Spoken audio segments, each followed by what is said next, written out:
Hello and welcome to another fun-filled nonsense retrospective. I'm your host as always, Rick. Joining me equally as always is Devon. Hello.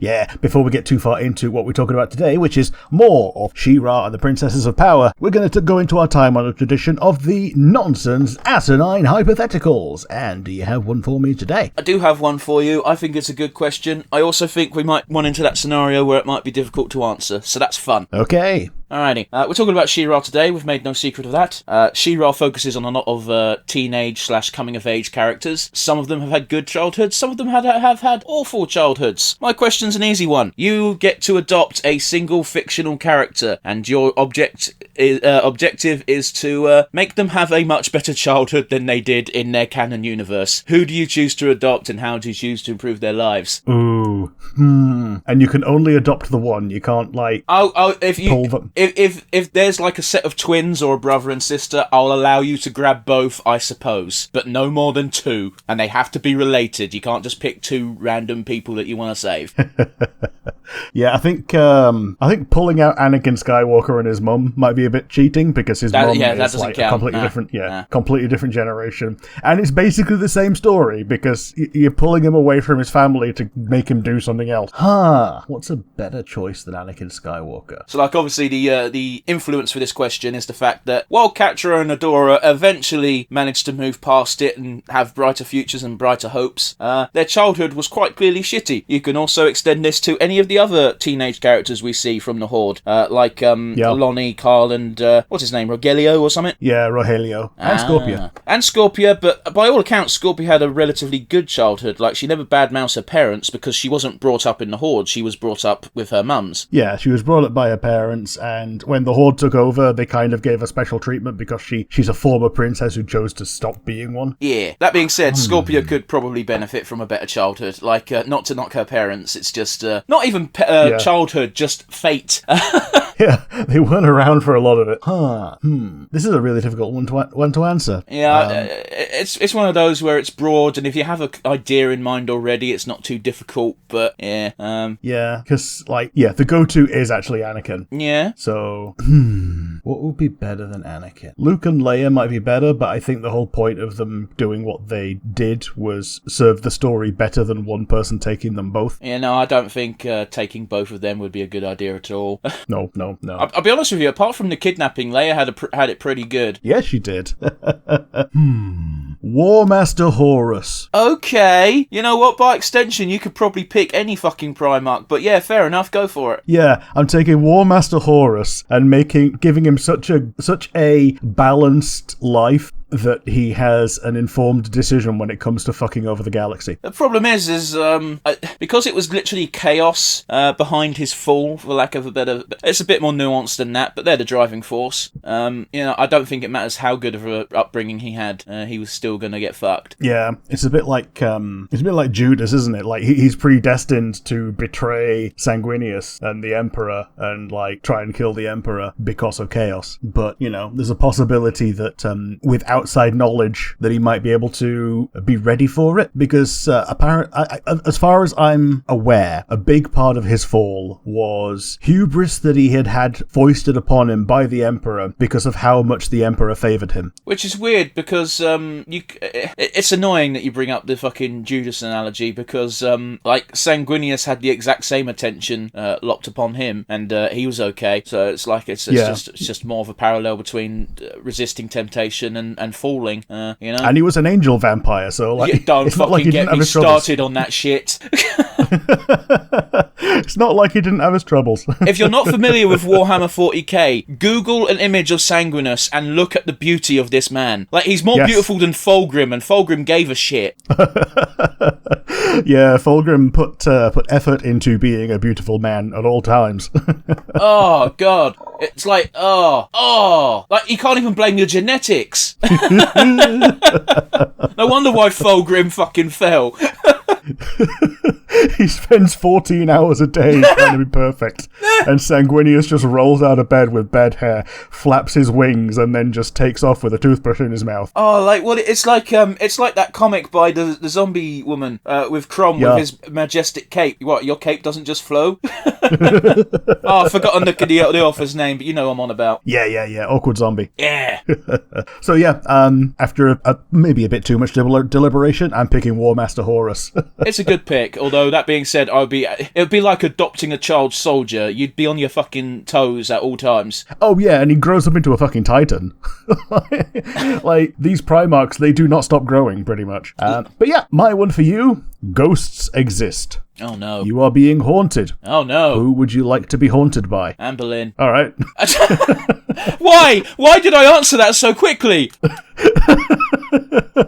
Oh, I didn't even have to think about it. That's fucking weird. Huh. Man, like, I know you're not even going to appreciate that sixth finger because of your preferences. I'm sorry, what? Well, she had 6 fingers, didn't she? Did she? I thought that was just propaganda. No, apparently she actually did, and they that was one of the things they capitalized on for, claiming that she was a witch as a convenient way to execute her. I didn't think she got done in for being a witch. I believe she got done in for quote-unquote adultery, which didn't fucking... There's no proof for, but it's the king, and you can't fucking argue with that. Yeah, like, it was one of those, like, a bunch of things she was accused of, like adultery, witchcraft, hysteria, and basically, yeah, she was beheaded because he'd already had one annulment, and he wanted to get his dick wet. Oh man, Jesus Christ. Henry VIII is fucking medieval Trump. It wasn't an annulment. The first one was divorce. Remember, it's the whole fucking thing that kickstarted the COE was the fact that the Pope said, no, you can't get divorced. That's against Catholicism. So King Henry went, well, fuck it. I'm going to make my own religion with blackjack and hookers. Yeah. So the annulment was to her first husband, which was Henry's brother, wasn't it? Claiming that it hadn't been consummated. Something like that. It's very weird. Yeah, it's fucked. Yeah, garbage. Yeah, it was divorce, beheaded, died, divorce, beheaded, survived. That's the song we learned in secondary school, guys, if you're not from England. Yes, it is. So you're sticking with Anne Boleyn? I've not really even thought about it any further, and seeing as my gut was just Anne Boleyn out the gate, I guess I'm going to stick with it. I don't know. Fair enough. I don't know how well we'd be able to communicate, or how much she'd want to fuck with me, because I don't know how much of a malicious spirit she is in this scenario. But I know Anne Boleyn was at least part French, if not entirely. Yeah. So I don't know.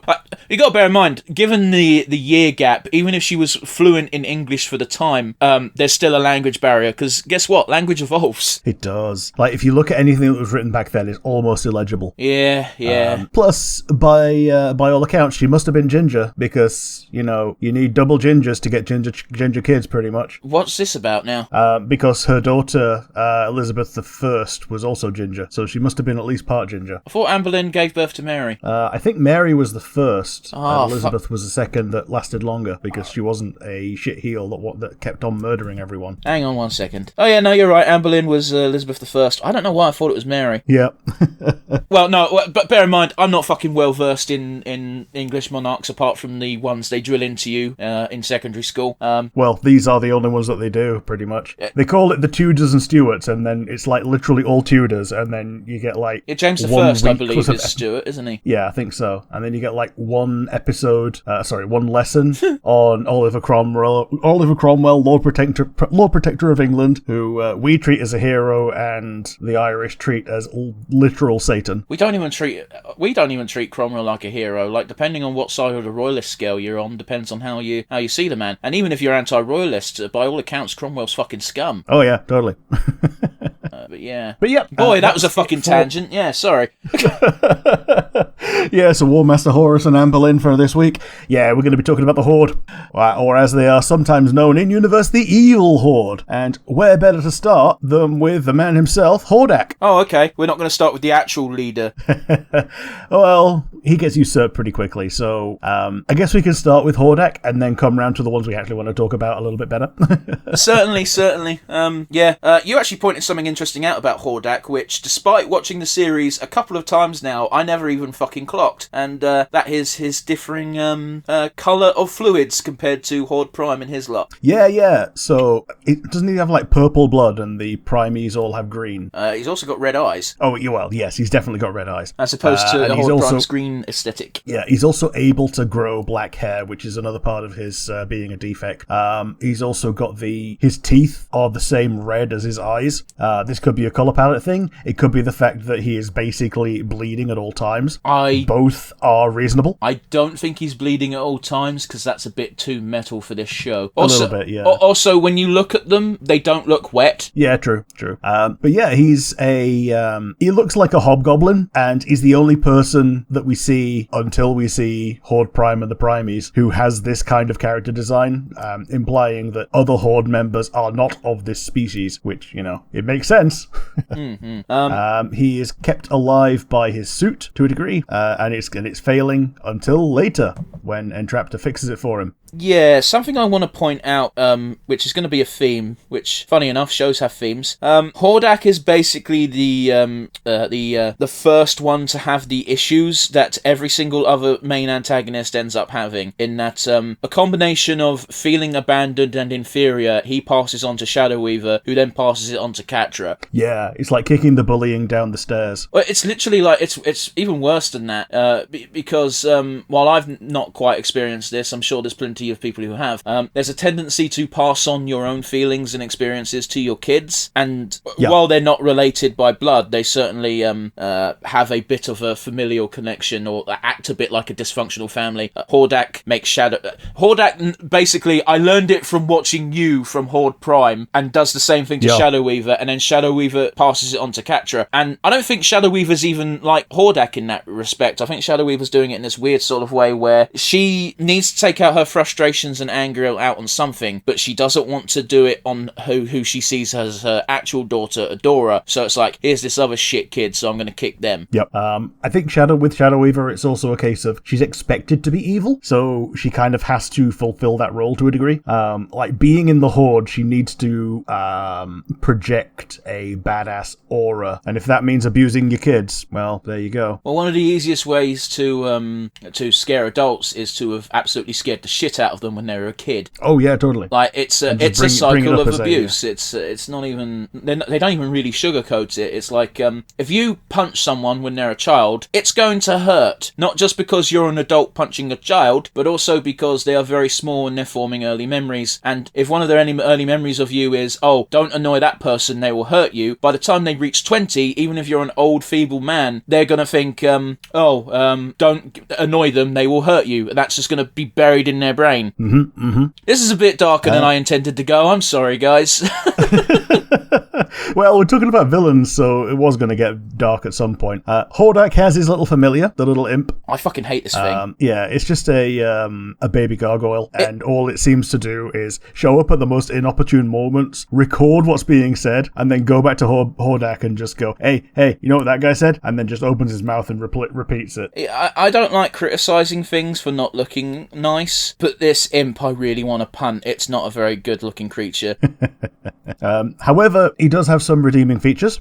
He didn't kill or leave baby Adora where he found her. He took her back and adopted her and made sure she was okay. And also a bit of a meta one, he just effortlessly uses gender neutral pronouns. I think that's got something to do with the fact that while Horde Prime and Hordak are presented as masculine, I don't think their species has gender because they don't need to repopulate in the traditional sense. It might be a contributing factor, that's all I'm saying. Yeah, apparently his normal costume was designed as more dress-like rather than wizard roby. Sure. But yeah, like you say, we don't know if they have gender at all, because as far as we're aware, all of them are just clones of something that Horde Prime thought, okay, this is a cool vessel, I'm having many of these. I guess that's true. I guess we don't know what if Horde Prime's vessel that he's chosen is his original form. I always just assumed that I just assumed Horde Prime always looked like that. Because why would you pick something else to be your vessel? You're already perfect.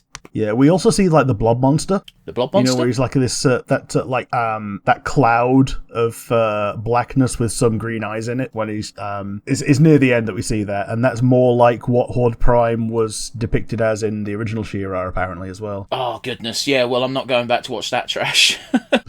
Sorry, it's not trash, it's just, I used to watch He-Man, and that wasn't good either, it's just... No. You know? Man, we even pick it out during, like Mandalorian. Oh, man, look at that toy.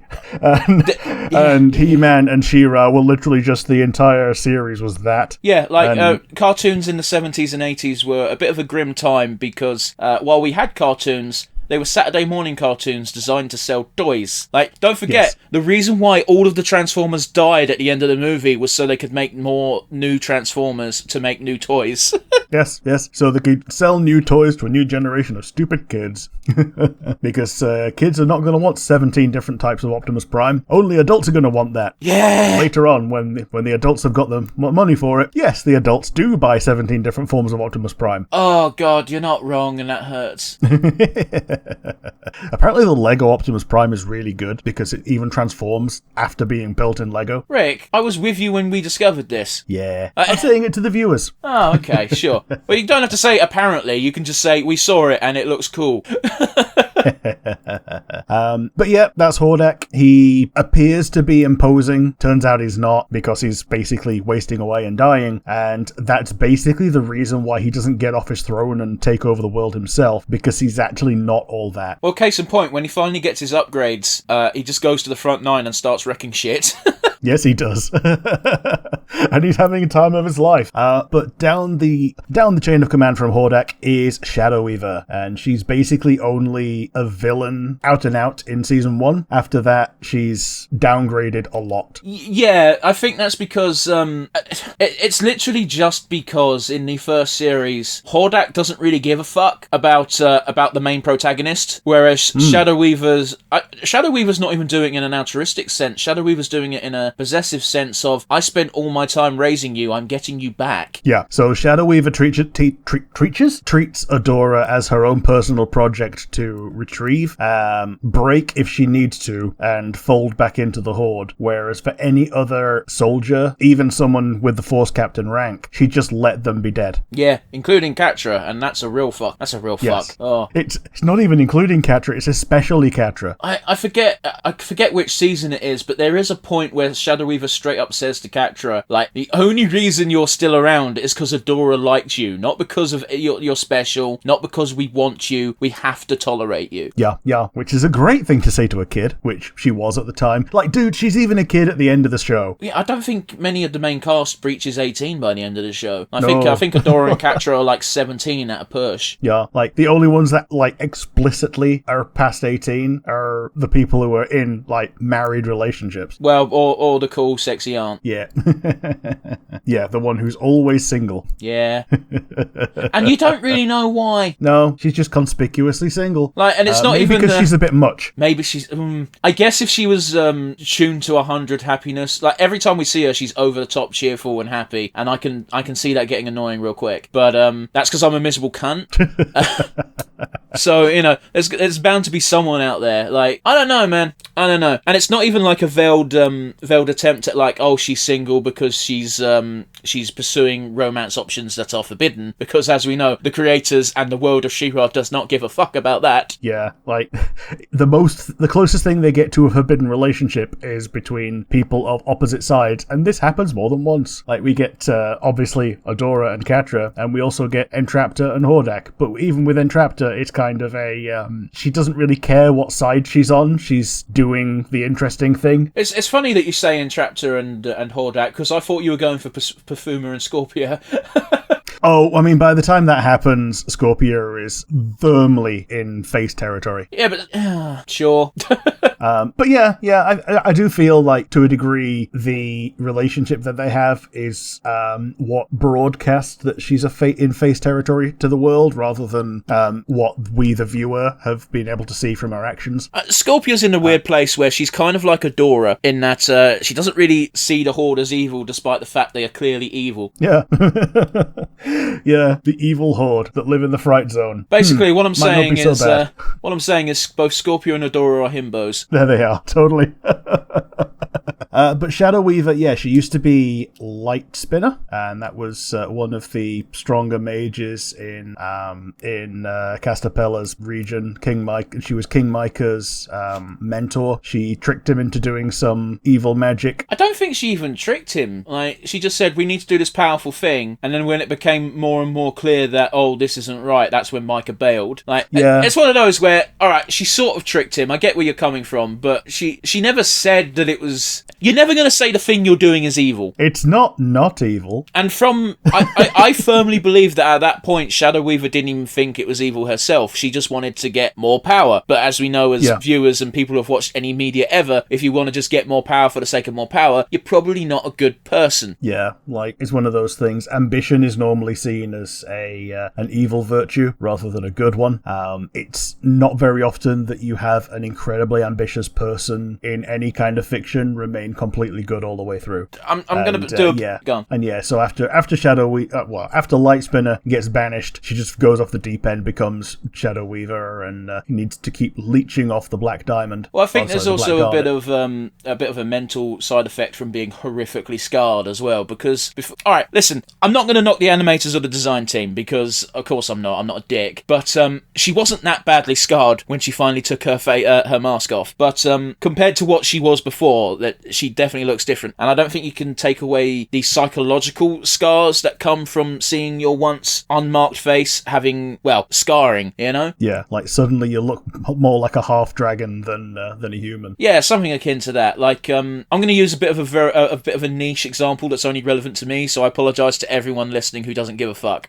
In Romance of the Three Kingdoms, there's a competent soldier general called Shahudun who gets shot in the eye during a battle, and being the badass he is, he plucks his eye out and fucking eats it. But after the battle, he looks at himself in the mirror. The only thing that's different is he is now missing an eye, which isn't that big of a deal. But looking into the mirror and seeing him without his eye is like, fuck, I'm ugly, and he smashes all the mirrors in his house. Man. So it's one of those where, like, psychological damage is a real thing. Like, while scarring can't be too big of a... doesn't seem like too big of a deal, you don't know what the person who suffered that is going from, and I don't doubt that probably contributed a little bit to her madness, as it were. Yeah, fair enough. I can see it. Or I could use a lamer example of Kane from wrestling, but that's less fun. Because it's not real. The Three Kingdoms is a romance, so that's not strictly real.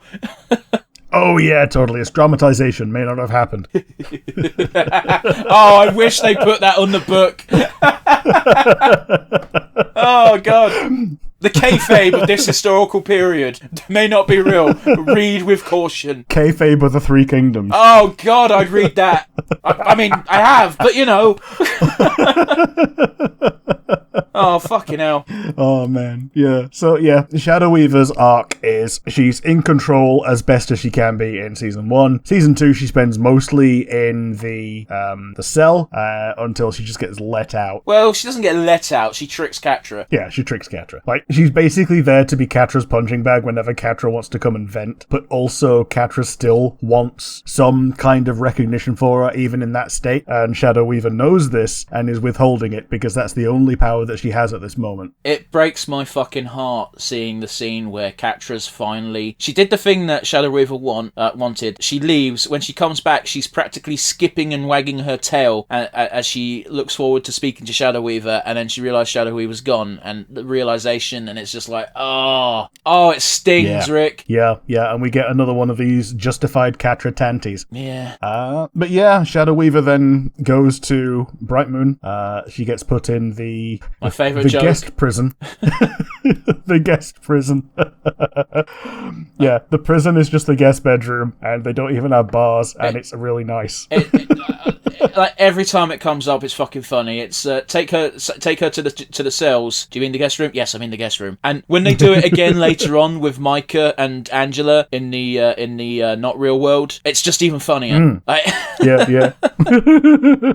Fucking hell. But yeah, her purpose from then on is basically to be Glimmer's mentor because she's given up on Adora by this point. Yeah. Well, because there's no longer any benefit to getting Adora back on her side because she's now on the side that Adora Adora is on, and she also knows that Adora's never going to trust her, so just focus on someone else. So she focuses on Glimmer to be powerful vicariously. But she also, like, I think there's also an element of truth in what she says. Like, don't get me wrong, she's manipulative and exploitative and uses everything that she possibly can to her advantage. But when she says she sees the potential that Micah had in Glimmer, I don't think she's lying. Oh, totally. Yeah. Now, she is using it to her advantage by saying that, but again, nugget of truth. And the other thing is, Glimmer is in this weird position where she's, as far as we know and as far as she knows, the first human-angel hybrid. Like, she doesn't know how long she's going to live. She doesn't know the extent of her powers. All she knows is the extent of her powers until now, which is she has to go and recharge a lot because she's never trained, because she's never had to. And it's like, but yeah, that's we don't really talk about Glimmer too much in this because it's not her episode. We don't talk about Glimmer.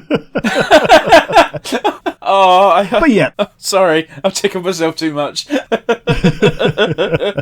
yeah, I think it's time we talk about Catra, and by extension, Scorpia. Catra is basically the deuteragonist of the show. The main reason that she is on the Horde episode and not the Princesses episode is because she's not even a good guy until like the second half of season 5. Until then, she's like A, trying to get Adora back because she wants Adora to just, bum around with back at Horde House. B, she wants to humiliate Adora when this is obviously not going to happen. And then when she really gives up on Adora, basically, she becomes the number 2 or co-ruler of the Horde, basically by bullying Hordak, and all the while she's treating Scorpia as a punching bag, pretty much. It's one of those where Scorpia acts around Catra the way Catra wishes Adora acted. Yeah, and it's not really clear if she actually understands this. Oh, no, God, no. It takes Scorpia leaving for... when Scorpia doesn't even snap, she just quietly leaves. Yeah. And when Catra realizes she's alone, she doesn't even get angry. She just curls up in a ball and just like, well, this was always going to happen. I could only trust me, which is the wrong lesson to take. Yeah, but the other hard part about that is it takes like 2 episodes for her to realize. Don't forget, Catra was willing to try to destroy the world in order to make her Adora be hers. Or even worse, just to make sure that Adora doesn't win at something. I guess there's that element too. Yeah, it was pretty grim. Like, if there was ever any doubt that Catra was definitely a villain at that point, that was what was meant to cement it. So like season 4 was, yeah, we really need to take care of Catra right now because like she's actually gone off the deep end and there's no redeeming her. And then in season 5, when she's got a back up against the wall and is against Horde Prime and has to basically bargain for her life as she runs out of bargaining chips, that's when she's at rock bottom and she has the conversations with Glimmer. I'll tell you what, it's very interesting. Like, I don't think you see it happen too often, but when you meet someone who is when you have a character who is sly and cunning as Catra is, and that's what she is, it's very interesting to see that character bump up against a wall which they can't manipulate their way around. Yeah, because as much as she's a berserker in combat, she very much definitely is a wannabe mastermind. That's just it. She's perfectly competent in certain scenarios, but she's not a strategist. Mm-hmm. Yeah, she's like a very, very, very good lieutenant. That's a really good way of wording it, because she can win you a battle, but she can't win you a war.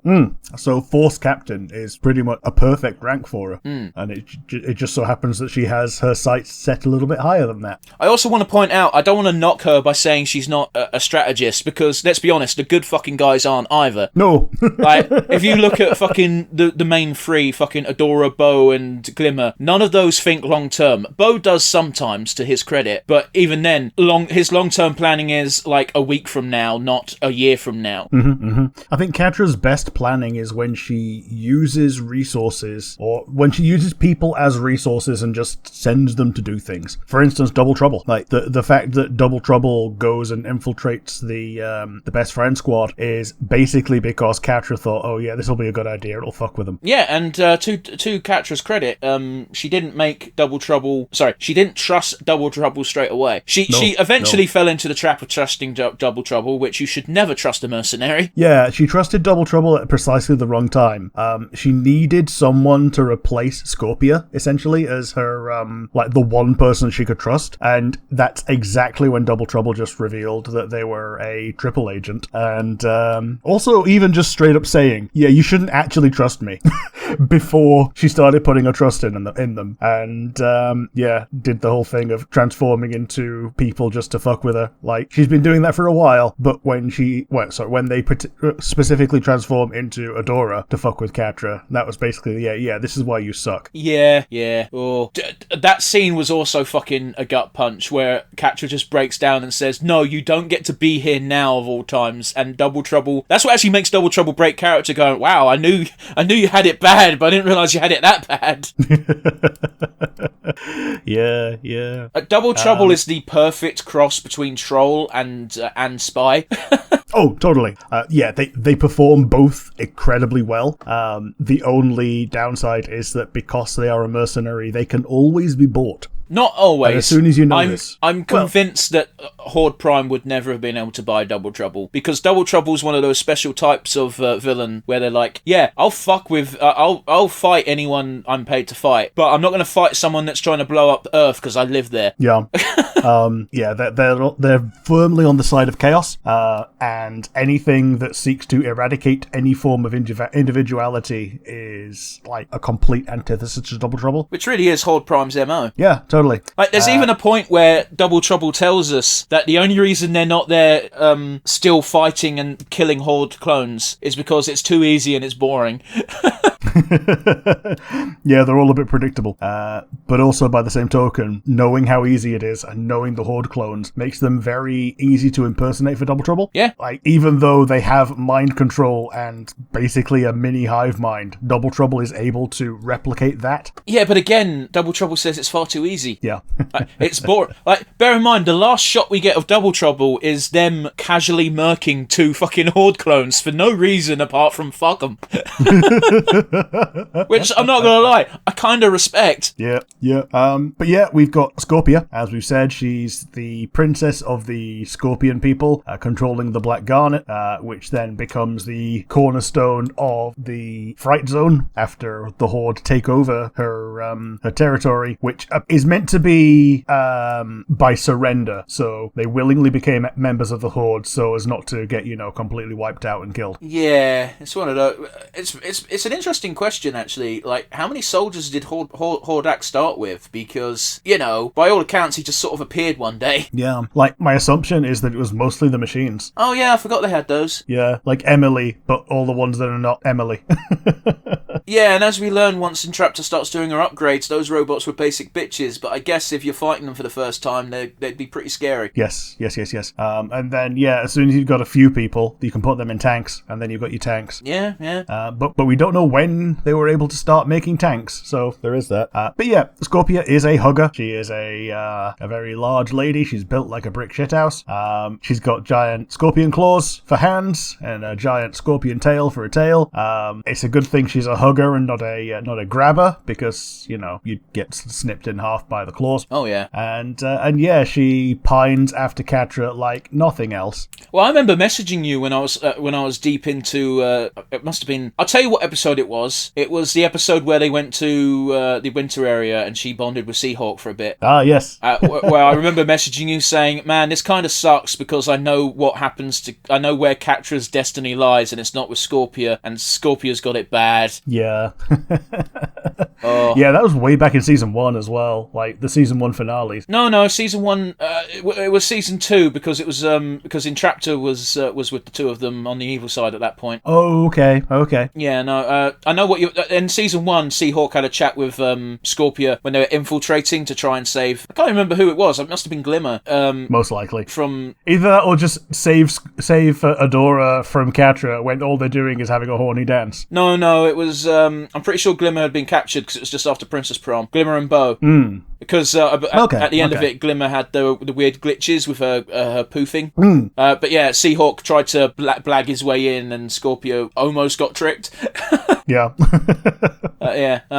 But yeah, I remember messaging you going, man, I feel bad for her. And then you went, don't worry, she gets something. And then she didn't really get anything. Like, I know you said the creator was like, oh yeah, no, this is now canon. But we only see glimpses of Perfumer Scorpia. Yeah, you have to basically take that as read and then read into it forevermore. Although it is essentially a tertiary pairing, a quaternary pairing, because we've got prime pairing, obviously, is Catradora. Secondary pairing, Bow and Glimmer. Tertiary pairing, Entraptor and Hordak. So yeah, Scorpia and Perfumer would be the quaternary pairing. I'd put them as fifth behind Seahawk and Mimister. Oh yeah. Which, by the way, it is a Oh. pretty important part of the finale, if you recall. Yeah. Because she's learned how much fun it is to set boats on fire. Well, also the fact that Seahawk fucking annoys her into stopping being mind wiped for 2 seconds. Yeah. Oh, goodness. Something I'll say about Scorpia that is a little bit weird to me, and, alright, it's definitely a me thing, okay? Here's a fact about scorpions, which I'm sure I've told you a million times. If a scorpion has big claws and a little tail, that means their venom is... you can ignore it, it's fine. If they have a big tail and little claws, that means don't get stung for fuck's sake. Scorpia has big claws, but quite a relatively speaking little tail, and yet her poison is quite potent. What the fuck's that about? That's me being a biology nerd. Yeah.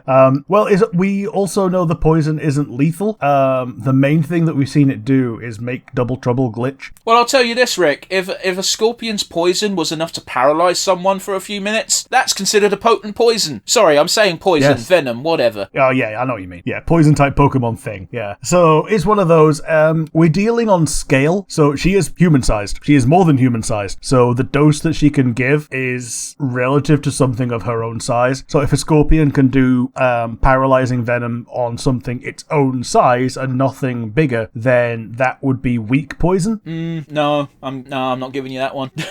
I mean, okay, so if a scorpion couldn't incapacitate a snake that was trying to eat it, then it would be, seen as being relatively weak venom. I'll give you that, but a snake is also much larger than a scorpion. Yeah, that's what I mean. So if it can't do it to something of its own size, which is much smaller, then it's incredibly weak venom. Okay, but we've not seen Scorpia try and use her venom. Scorpia actually doesn't use her venom that often in the show. No. I think she uses it a bit of a horror show. I think she uses it more accidentally than on purpose. Oh yeah. If she used it on purpose, she'd win. We can't have that. And yeah, she has the big problem of the Horde keeps giving her iPads, and she keeps either dropping them or breaking them. Her claws are big and strong. Yep. Based on that logic, based on that statement alone, she would always have to be bottom. Yeah. But could you imagine if she accidentally snipped an arm off, bro? Yeah, she'd. Let's hope that she can modify the venom to being an anesthetic. Man. I honestly, I assumed during lovemaking, if it was actually a problem, she'd just put a cork on it. Yeah, or a sock. I don't think a sork. That's a Sork. That's The a Pokemon Sork. You fucking beat me to it, you bastard. I don't think a sock would do good against basically a hypodermic needle. Yeah, sure.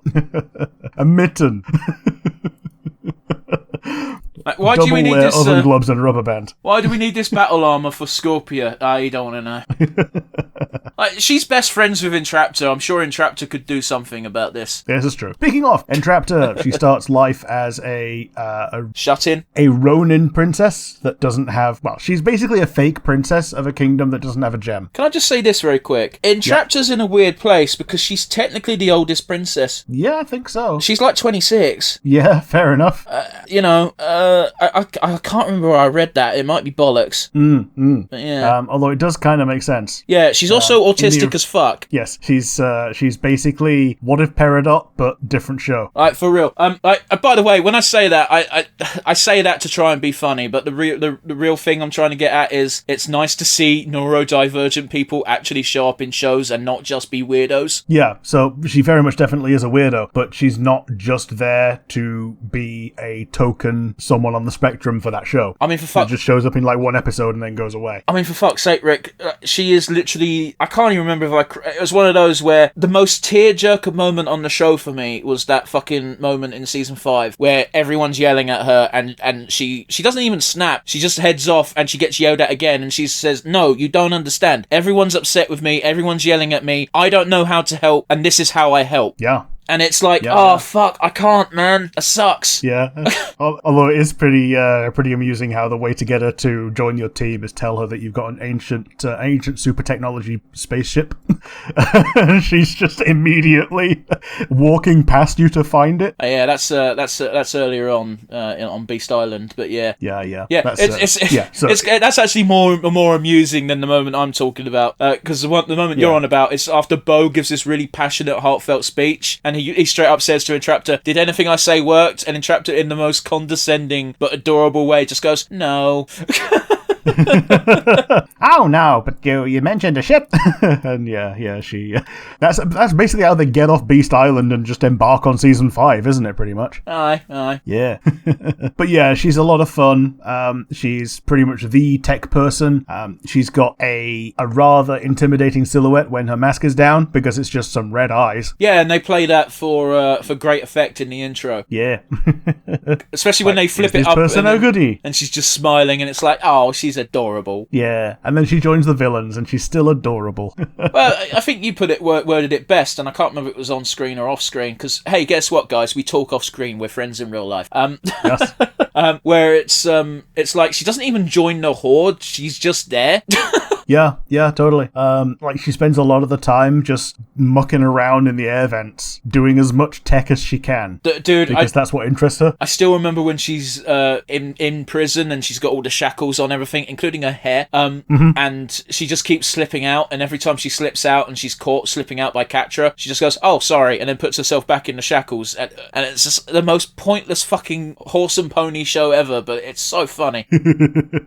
Yeah, she breaks herself out of the prison through the power of split ends because she's got prehensile hair, but all she needs to do is like remove a little bit of it and turn that into another hand, as it were, use her set of thieves tools that she has or has cobbled together since last time she got them taken off her. It's one of those where I think it's still a debated topic whether or not her hair is actually some weird biological stuff, like, because there's all sorts of interesting and odd races on Etheria, but a lot of people theorize that she's actually just got machines in her hair. Yeah, it could be both. It could be machines, it could be her actual princess power, it could be her replicating a princess power using machines, or she could just be a weirdo with prehensile hair. My favorite one is to think she's basically Doc Ock. Yeah. Because does it not fit the character so well, though? Yeah. She gave herself an upgrade and it stuck. The reason her hair is so long is because it's invincible. But yeah, she eventually upgrades Hordak's armor, and that's when Hordak starts to fall for her, and then she gets thrown under the bus by Catra and gets sent to Beast Island. I think it's important to note that despite clearly being on the spectrum herself, it's one of those weird ones where most people's... I'm trying to word this very delicately in case you're wondering why I'm pausing and not, Rick.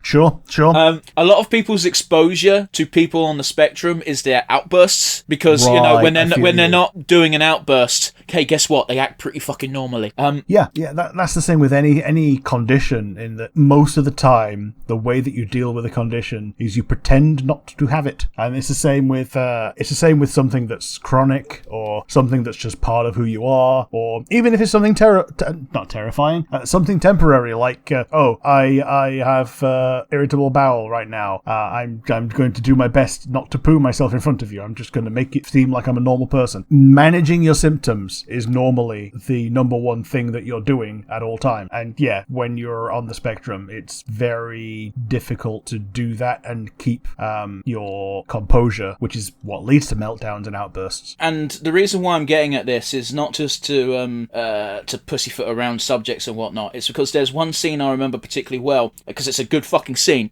where it's one of the first interactions between Entraptor and Hordak, where it's just the two of them. It's not Catra and Scorpia trying to hold Entraptor back, where Entraptor's fixation and fascination in life is tech, so she is naturally drawn to Hordak's lab. And Hordak is working on something. I believe it's his armor. It might be something else. He doesn't get something quite right, so he fucking gets angry and throws everything and starts destroying shit. And Entraptor, just cool as a cucumber, comes in and just sort of tuts and going, well, that's no reason to get upset. Yeah.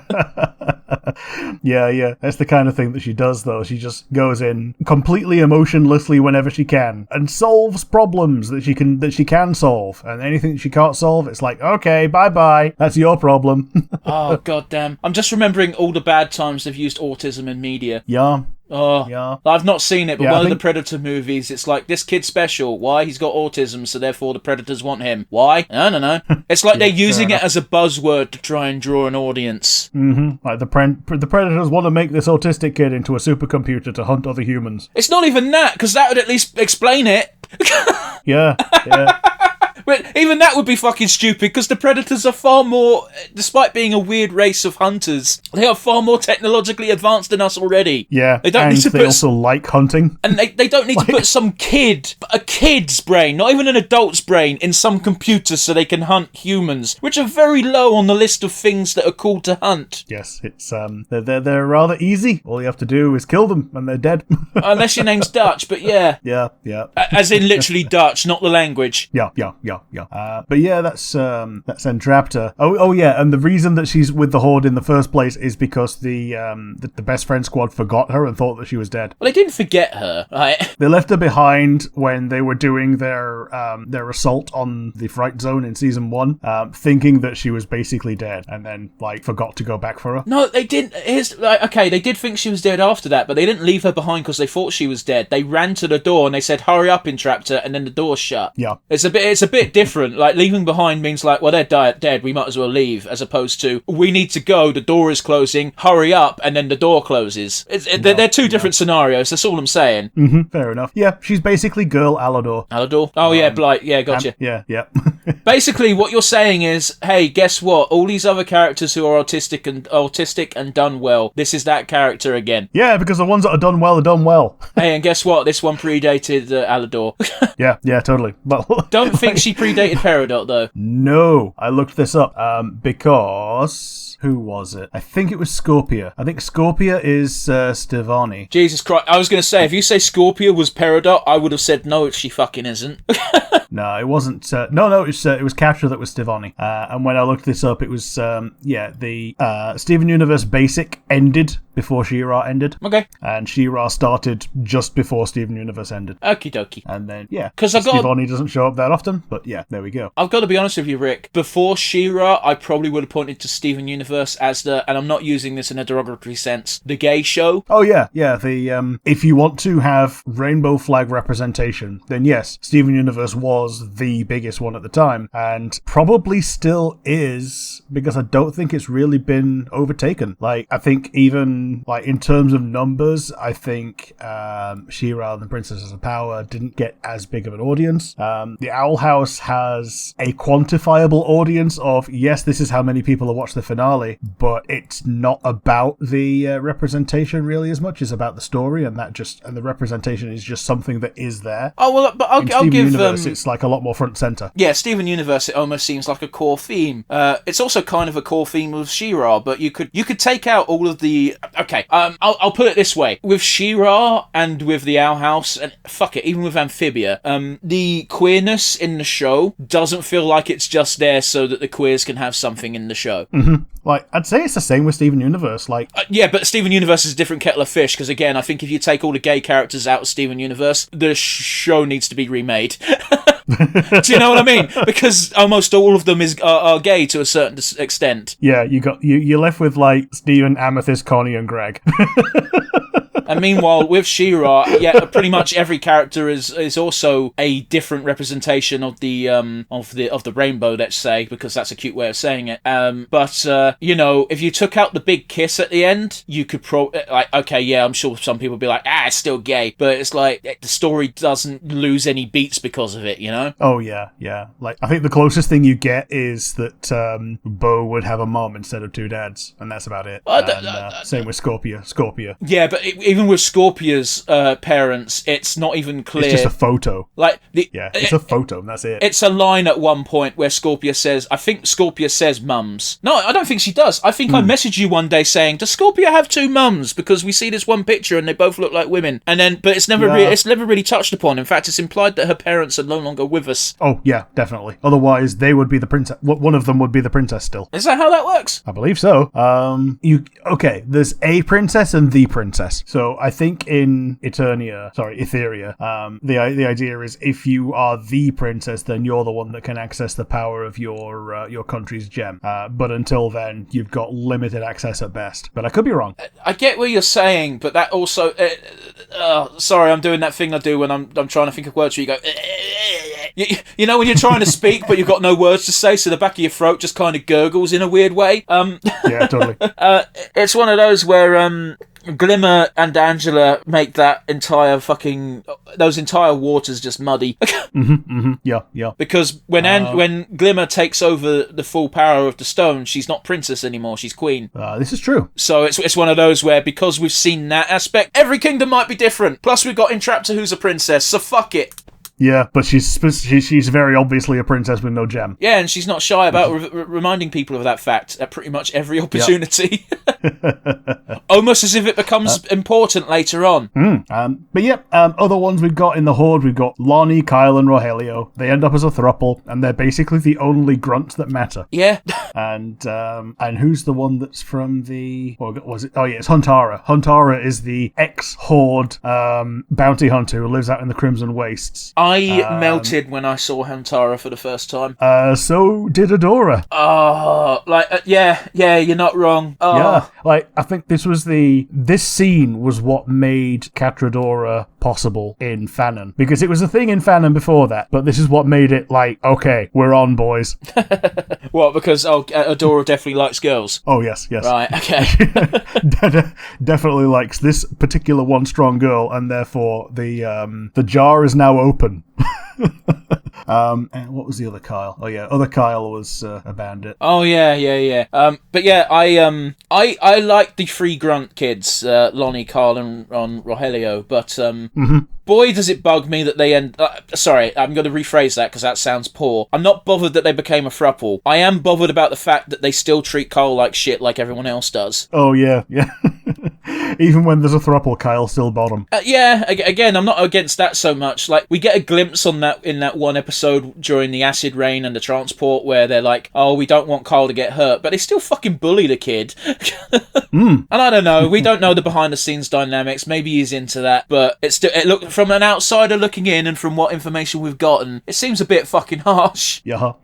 That being said, have you seen the fan art someone did of Lonnie as She-Ra? I have not. It's really good. It's really well done. Big tick, big marks to the artist, whose name I can't remember, but I've seen that artwork and it looks good. Hey, guess what? It's Lonnie as She-Ra. I don't really need to say anything else, right? Yeah. Man, one thing that I thought was a kind of a missed opportunity was the whole Catra in the Crimson Wastes arc. That this was her chance to just run away from it all and just be the top bitch in the Crimson Wastes. And Scorpia was there and just looking at Catra and seeing her having the time of her life, and that could have been where they, sparked up their actual romance properly. And then Catra's like, nah, let's fuck all this. Even after she defeats Tung Lashor, takes his jacket, and then lets him drown in quicksand. I'll tell you what, I absolutely it doesn't happen enough where characters laugh at other people's names. Yeah. I think the only other time I've seen this was in Guardians of the Galaxy with Taserface. Yeah, Taserface, yeah. Just everyone laughing in his face because it's a stupid multiple fucking name. people as well. Multiple people laughing at Taserface. Including when he dies. Yeah. Tell them Taserface sent you. And the woman just goes... and all he can do is roll his eyes as he perishes. Fuck that guy. But yeah, before we get to Horde Prime, we have one other villain, and that is Light Hope. Okay, sure. So Light Hope is the AI that's meant to be helping Adora throughout most of season 1, 2, 3, and I think it's season 4 where she gets destroyed finally. Yeah, that sounds correct. No, is it season only 4? Towards... Yeah, it is season 4 because season 4 is when, at the end of season 4 is when Glimmer goes fuck it and goes into overdrive with the plan that Light Hope wants. Yeah, which is basically use Etheria as a super weapon, which is what the first ones wanted, and just pops it out into the universe, which is, where they can then get to Horde Prime or be got by Horde Prime, which is what ends up happening. And yeah, Light Hope has erased the original incarnation of herself as best as she can, because that incarnation was fond of Mara and wanted to, not murder a bunch of people. Yeah. So yeah, the first ones made her erase herself. What fun these people must have been at parties. Oh yeah, they had a We've been considering genocide, old chap. Yeah. Like, they have a planet that's a super weapon, which, okay, Star Wars did it, but, that's no moon. It is just a Death Star, yeah, you're right. Yeah, the whole planet is just the Death Star. And, yeah, only at the end does the original Light Hope shine through of being told, from telling Adora, don't destroy the sword, to just destroy the sword, do it. Yeah. And that's how she meets her end. I'll admit, the one episode where Light Hope's new persona has to go on reboot mode or something, and her old self comes out, I'm like, fuck, that's adorable. Yeah, the old persona being adorable is actually really sweet. The only downside is, because it's the old persona, she doesn't know shit about fuck. No. It's like, can you do such and such? Yes, I can. How do I do that? Oh. Yeah.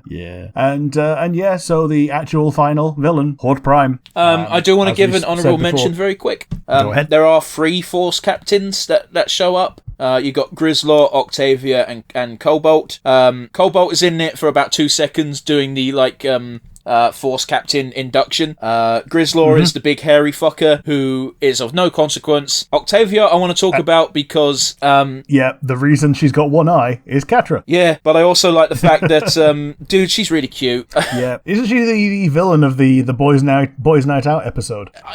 She is, but she isn't, if you know what I mean. Because she doesn't actually do anything. She just takes them once they've been sold, and Seahawk's being all depressing, and Octavia just goes, man, you're bumming me out. I'm going to stop now. Yeah, man. Any villain that can be defeated by Seahawk on his own, pretty much, is ain't shit. Yeah. Well, Seahawk didn't. No, because the girls came in as the cavalry and saved them. Oh yeah. Of course they do. Basically, don't fuck with Mimister in the water. No.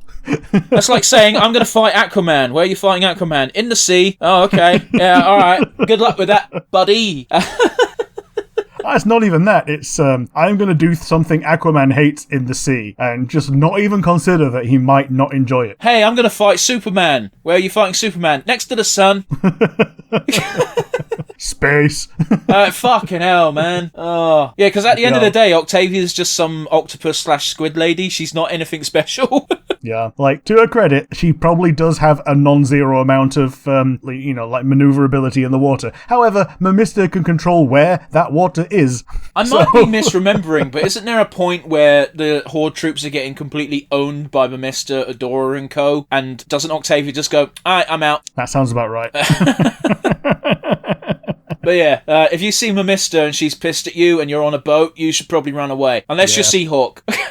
In which case, she's probably just counting the seconds until you set the boat on fire. Oh, goodness. But yeah, with the finale, we have Horde Prime. We've talked about him a bit before. He's basically the Palpatine of this show, except worse, because he wants to erase everyone's personality and replace it with his own, but not even a good version of his own, just a shit version that he can take over at some point. I appreciate Horde Prime as the big villain, because I've said it until I'm blue in the face on this goddamn podcast, and that is, I miss villains that are just evil, irredeemable pieces of shit. And I thought Hordak was going to be that, and then it turns out, no, here's the sympathetic bullshit, here's his face turn, and that's fine, because Horde Prime exists, and he's a piece of shit. Yeah, and he proves he's a piece of shit by erasing Hordak's face turn. Well, when I say face turn, I meant at the end of the series itself, but yeah, I get what you're saying. Yeah, he erases Hordak's character development by erasing Hordak. He just turns him into one of his many bodies. Well, remind me again, Rick, what was Hordak's big crime? Being different. AKA giving himself a name. Oh yeah, that was after the fact. But yeah, like, he was defective, so he got banished. And after he carved out his own little mini empire and came back to be recognized, which is all he ever wanted, was just to be recognized by Horde Prime, you know, the same thing that Catra wanted from Shadow Weaver. And to an extent, what Shadow Weaver wanted from Hordak. To a degree, yeah. Much lesser extent, yeah. I'll admit. Oh, yeah, much lesser extent. She just wanted the power and, like, to be allowed to go and lick the Black Garnet. I wish you wouldn't phrase it like that, but sure.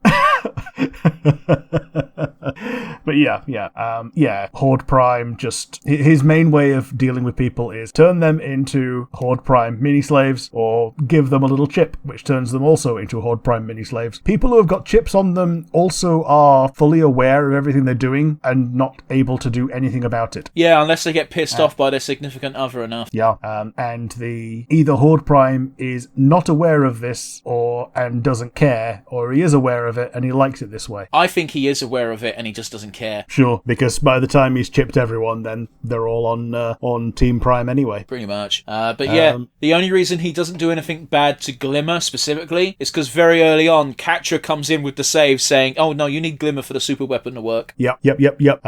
Because this is when Catra is using every last secret in the book to plead for her life, pretty much. Like, Horde Prime even calls her work out on her shit. Like, it takes a couple of secrets, but not long after this, Horde Prime says, how many more breadcrumbs are you going to offer me before you run out? Yeah, and turns out not enough because she gets primed. Well, to be fair, she did break out a high-value prisoner. Yeah. Like, it wasn't like she'd suddenly run out of useful information. It was literally like, oh, you literally committed treason. Yeah, and then Prime uses Catra's body to taunt Adora of, oh yeah, maybe I'll make this one my next main body. Boy, do I not like they did a good job with Catra's design when under Horde Prime's control, because it was very unsettling. Oh yes, like you can tell how evil Horde Prime is because he gave Catra a haircut. Catra already had short hair at that point, but did she? I think so. I thought getting primed was what gave her the haircut, essentially. I don't think so. Maybe you're right. And then she kept the short hair, obviously, because you can't regrow it in 0 time, and just ruffled it up to become Tomboy Catra. You might be right. I don't know. It's been a while. It's been a while since the last time I watched She-Ra. Yeah, it has and all. It finished in 2020, and man, I could do with a rewatch. I've rewatched it like 3 times. That's how good the show is. But whenever I rewatch a series, and Rick, you already know this, but for the benefit of the audience, I watch it in the background while playing a video game that doesn't need sound. Yeah, like the way that I do like podcasts and streams and stuff. Yeah, like basically, if I've watched something before, it becomes a podcast because, hey, guess what? I know what happens. I'm just absorbing the information again. I'm like 2 seconds away from Seahawk's first song. Cool, I'm going to stop what I'm doing in the video game for a minute. Yeah, just tab over to the background and just bop for a little bit. Seahawk shanties are a highlight, mostly because they don't happen so often they get annoying. But in universe, apparently they do happen enough to get annoying. Yeah, it's the Mamister problem, but in Seahawk form. Well, we even said it, right? Mamister, I like Mamister, but I wouldn't be able to live with her because her bitchiness would catch up. At the exact same time, I like Seahawk, but fuck me, is he annoying? Yeah. He's entertaining in the show, but you've got to assume that what he's like in the show is what he's like 24/7. Yes, absolutely.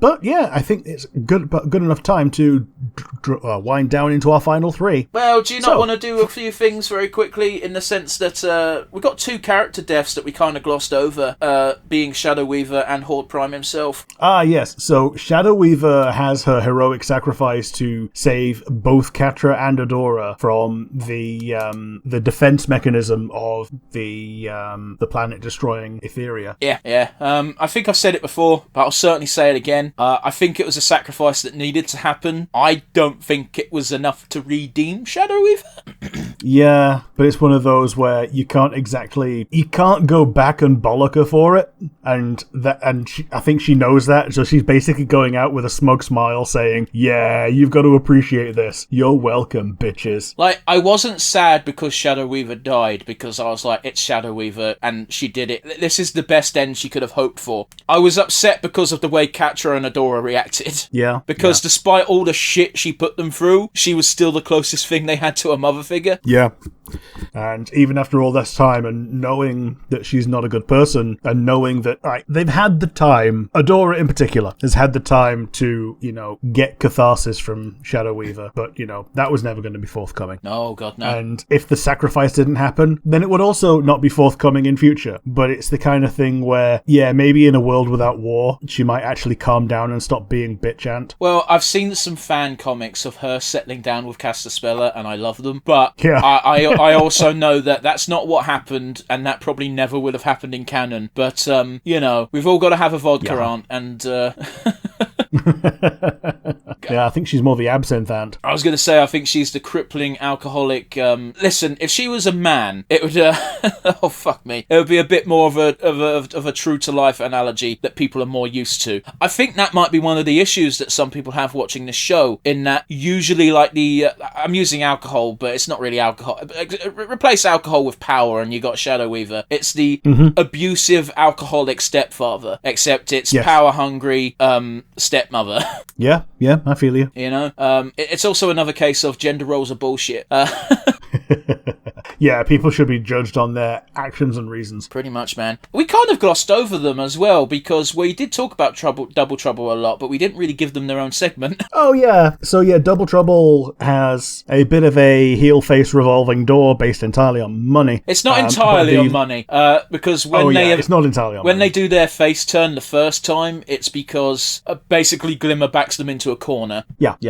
Their first role is as Flutter. Their first role is as Catra to test. Oh yeah, the first role is Catra, but the first major role is Flutterina. Yeah, I wish they were more subtle with this one. It's one of the few things I think they could have done better, because isn't it like in the first episode that they appear as Flutterina, like at the end, you just see big green eyes blinking sideways at the end of the episode? They literally look at the camera and go, hey, look at me, it's me. Yeah.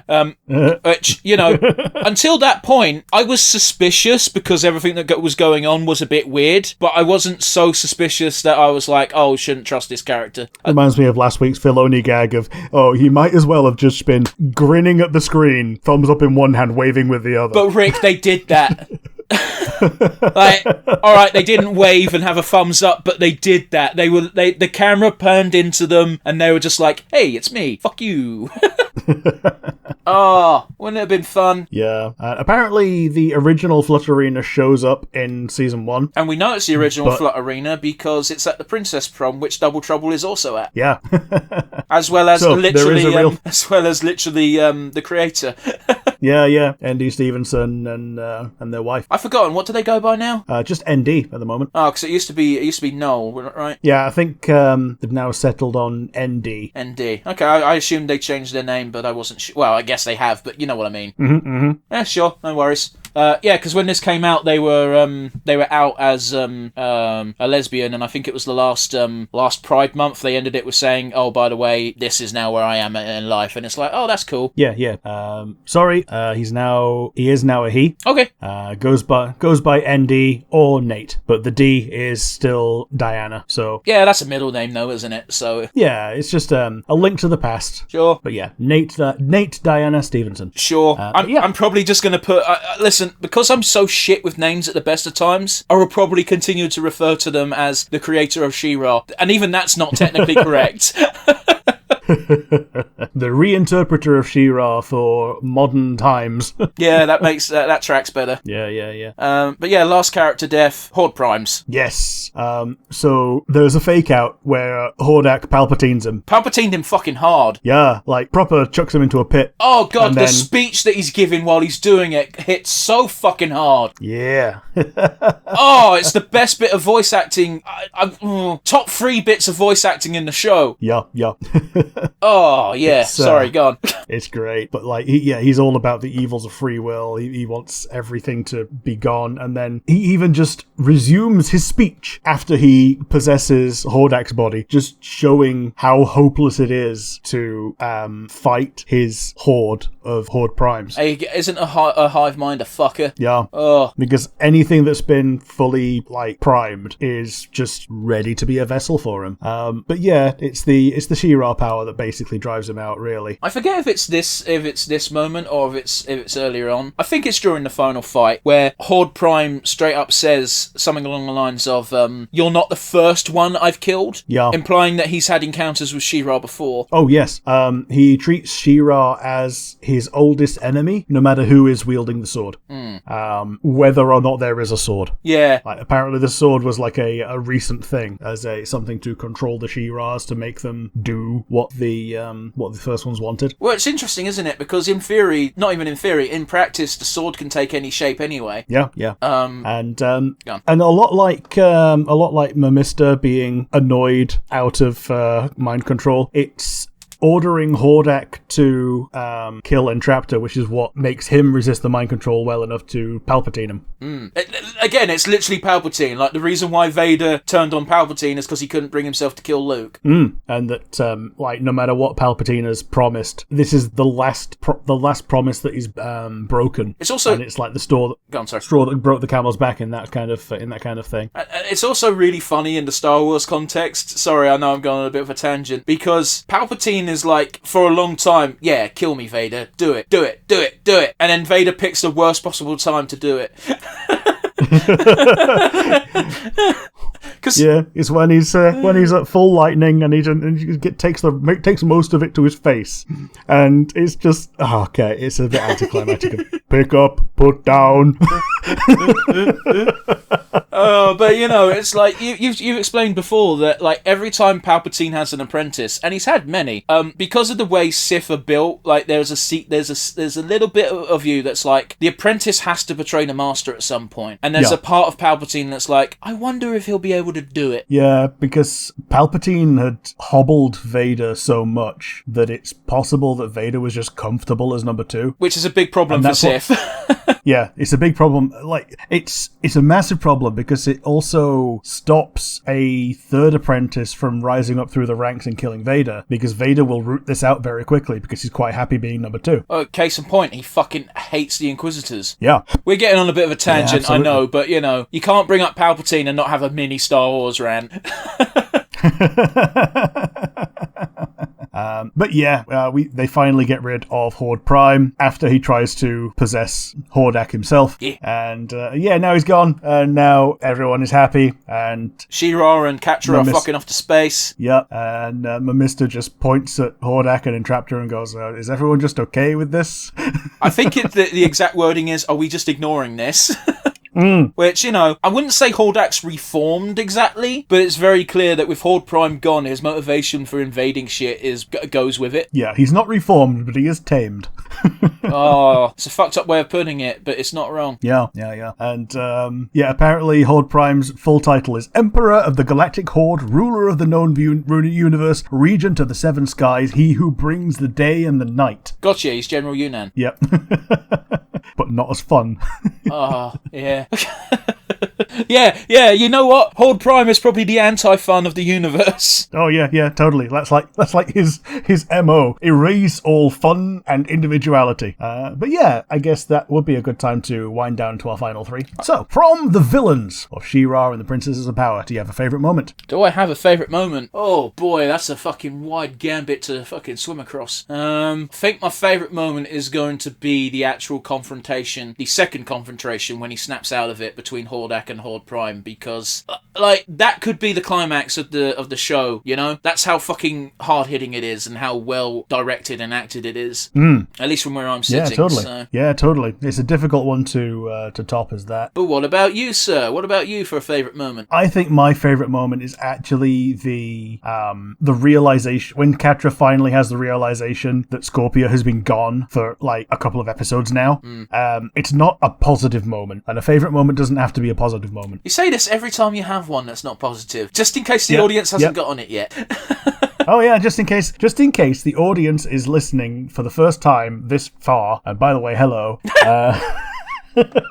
Rick, I'm sure there's a sizable part of our audience that never even makes it to the wind down. Yeah, totally. But yeah, this is my thumbs up and waving at the camera moment. Hello. I'm talking to you, Michael. This is a voice specifically in your head designed to fuck with you. We know where you live, Michael. Okay. And just in case it's not clear, in case there's someone with a legitimate illness called Michael, we are not actually talking to you. But yeah, your favourite moment, you were saying, Rick? Yeah, it's a combination of Scorpia just going, I'm done, and leaving the Horde, and just doing it completely silently and just taking Emily with her, and it taking so long for Catra to actually realise. It's just it just encapsulates how far both characters have developed in different ways in that season particularly. Just to piggyback off that for a minute, when we next see Scorpia and she's in Bright Moon and she sees Shadow Weaver, there's the follow-up point Scorpia makes, which I find both adorable and sad, where Scorpia goes, "Oh, Shadow Weaver, you're here. Oh, this is really gonna fuck up Catra." Yep. Yep. But we can't always talk about the good stuff. We sometimes have to talk about the bad stuff. Do you have a weakest link? I'm gonna give a weakest link, but I don't think it's a real valid one, so bear with me on it.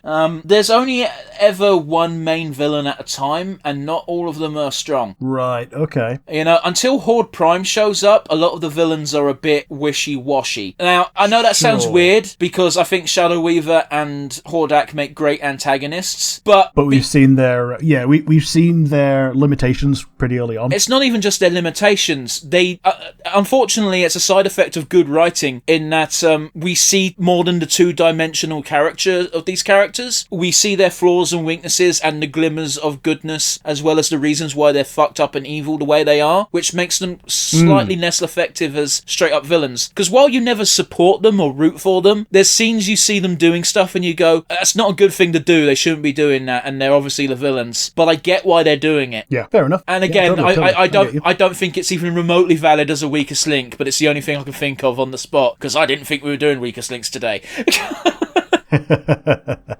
So what about you, Rick? You brought it up. Surely you've got one in mind. What is your weakest link? Mine is that of the villains, the only ones that gets anything close to a good end is Shadow Weaver, and it doesn't give anyone any catharsis. And the other villainous characters, the other members of the Horde, don't even get that. They don't even get something that was ruling over them that they can just keep kicking until it don't move no more. They get it a little bit with Horde Prime, but they were so far removed from Prime in particular while they were living their entire lives that he's basically an invader to them, rather than, something like Hordak, who is now basically neutered as a villain. I feel you. I think the series could have benefited from an epilogue episode, or an epilogue 5 minutes like the Owl House and Amphibia both had, where yes, potentially showing Hordak himself and Entraptor leading remnants of the Horde to the Fright Zone and making it not the Fright Zone. Yeah, making the Fright Zone the right zone. Boo. But you know for a fact Entraptor would see that as an enticing challenge if she's distracted from space for long enough. And yes. I don't think Hordak would be redeemed enough to be like, I need to make things right. But I think Hordak is enamoured and basically in love with Entraptor enough to just go with it. And I'm sure people like Lonnie Carl and Regalio and, other nameless mooks would be like, yeah, fuck it, I want to live somewhere that's not shit. Yeah, and here's the thing, there is now space. They can just go and colonize a planet with anyone who's too much of a, not so much too much of a pain, but someone who is basically a living bruise on the good guys. I get what you're saying, but I bristle at the word colonization. Okay, but set up a colony on a world that is now basically reduced to a husk, which we know there are some of those because there's the line of, do you like this food? It's endangered. The culture that produced it no longer exists. So there are planets out there that need to be, reseeded. But I don't see see why you'd go straight to that when you've got an entire area you fucked up and you need to fix. Sure, fair enough.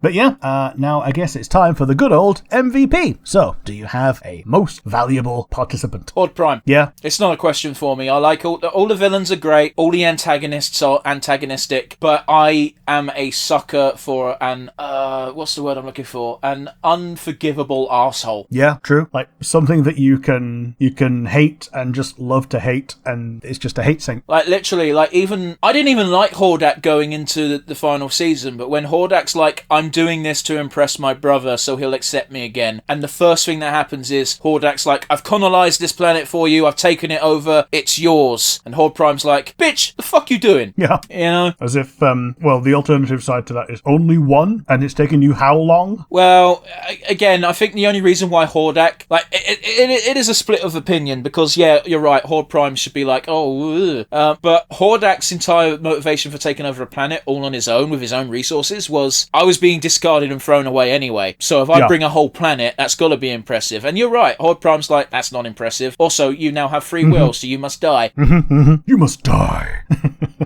But yeah, I blame superhero movies for the resurgence of villain has to have good motive. He can't just be an asshole. Yeah, I saw a YouTube short on this, and it was like, every time you have a villain, it's like, oh, but I stole the money to feed orphans, and but that's the fucking annoying part, isn't it? It's not even a good reason usually. It's just like, oh, I can see why that would make you be a bit of a dick, but it's like, but that doesn't make it okay. The only sympathetic villain I like in recent memory is Magneto, but he did it before it was cool. Yeah, and he's been a good guy for like going on like 12 years at this point. Yeah, I don't like good guy Magneto, but hey ho.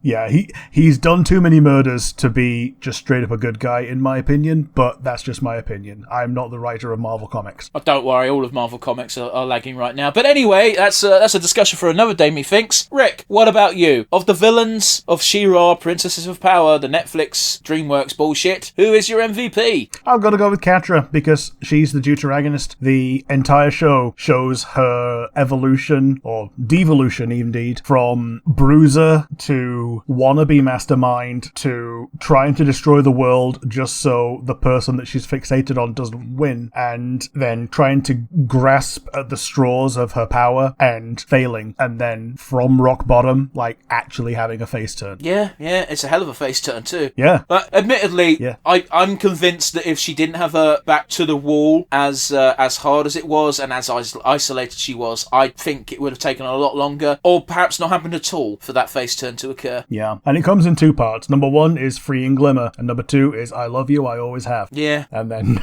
it goes to, oh, you're messing with Adora? I want to join in. Dude, someone's drawn us a more not safe for work version of that interaction, and it is both sexy, cute, and funny. Yeah, and also definitely canon. Well, I don't know if Catcher would have taken her skivvies off in front of Bow and Glimmer, but Blow and Glimmer. What's their ship name? Blimmer or Glow? Glow's pretty good, right? Yeah, I think Glow is actually pretty good, yeah. But yeah, that's it from us this week. If you liked the episode, you got the comment section down on YouTube. If you're listening via one of the many audio platforms, you can send the email to nonsensereviewuk@gmail.com. Once again, that is nonsensereviewuk@gmail.com. We are watching you, Michael. If you made it this far, you are as always our favourite people. It's going to be a goodbye from me. See ya.